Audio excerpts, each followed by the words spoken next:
ခေတ်ကိုစားတောက်ကြသူများမေတ္တာတရားမှာအကွာအဝေးမရှိဘူး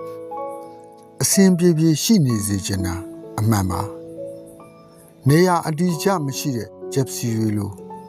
တမိုင်းကိုတဲပြီးပြေးလွှားနေရရဲရဲရောရောကူညီနိုင်တာဆိုလို့လက်ဖက်ရည်တစ်ခွက်နဲ့ဆေးလိပ်တူအရာရာနှိမ်ပါသွားကြတဲ့အခါခက်ကြပွေ့ဖက်နှုတ်ဆက်ယုံမျှတာအနီးမှာရှိသူတွေကိုချစ်ခင်မှုအဝေးမှာရှိတဲ့သူတွေကိုတတိယဖို့နဲ့အကာအကွယ်မရှိကြသူအချင်းချင်းမျှဝေရိုင်းပြီးကြရတာပါပဲ